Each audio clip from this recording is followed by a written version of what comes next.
Dragi moji, dobro mi došli na kanal. Ako želite da mi pružite podršku, lajkujte video, a moj kanal pratite. Klik na prati je besplatan. Evo kako se uzgaja epimedium, prelepi pokrivač tla sa listovima u obliku srca i cvetovima koji podsećaju na male orhideje.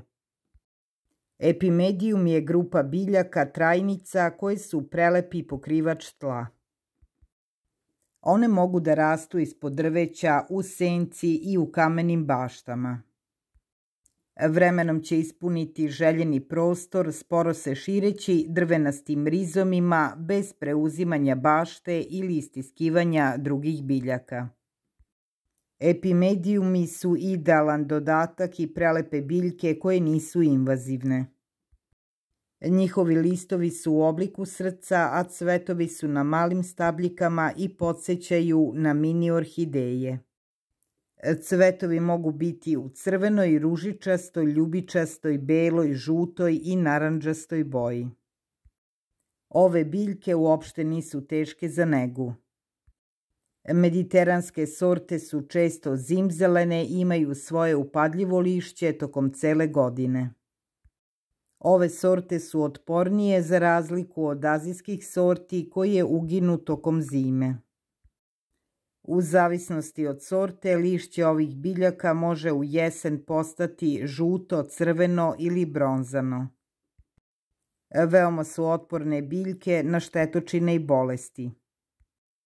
Ove biljke čuvajte samo od puževa i od virusa mozaika. Vole polusenku, delimično ili šareno osvetljenje. Ne vole direktno sunce. Najlepše uspevaju ispod drveća ili u blizini većih struktura koje ih zaklanjaju. Veoma su otporne na sušu i kada se dobro ukorene, neće im biti potrebno konstantno zalivanje. Pošto su ovo biljke koje se najčešće nalaze ispod drveća, one vole kompost ili lišće da im se unese u zemljište svake godine.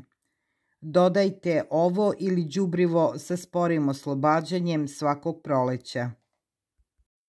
Orezivanje je neophodno samo za zimzelene sorte epimedijuma. U rano proleće, pre nego što se pojave cvetovi, najbolje je orezati lišće do zemlje. Pošto zimzelenim sortama ne opada lišće, treba ukloniti sve izbledele listove i orezati ih. Na taj način će se podstaći zdrav rast i lepa i živahna biljka. Ova biljka najbolje se razmnožava podelom korena. Najbolje je to uraditi u proleće i biljku razdeliti na više mesta koja želite da popuni ovaj pokrivač tla. Ova biljka može lako da se razmnoži iz semena, ali treba da znate da seme najverovatnije će dati biljku koja je drugačija od matične biljke.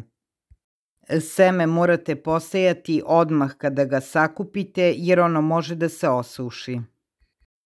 Nemojte ga saditi duboko i pokrijte ga sa malom količinom zemlje. Posejte ga direktno u zemlju na jesen i ono će vam nići na proleće. Ova biljka odlično uspeva i fantastično izgleda i u saksijama. Zimzelene sorte dobro podnose hladne zime. Listopadne sorte bace seme i uginu tokom zime, ali na proleće niknu nove biljke. Biljke epimedijuma obično cvetaju u proleće, a da biste podstakli cvetanje, obavezno dajte biljci kompost ili đubrivo u proleće. Pošto kod nekih sorti može da se dogodi trulež korena, vodite računa da biljka bude posađena u dobro drenirano zemljište. Sadnice ili seme ovog prelepog pokrivača tla potražite u rasadnicima preko interneta.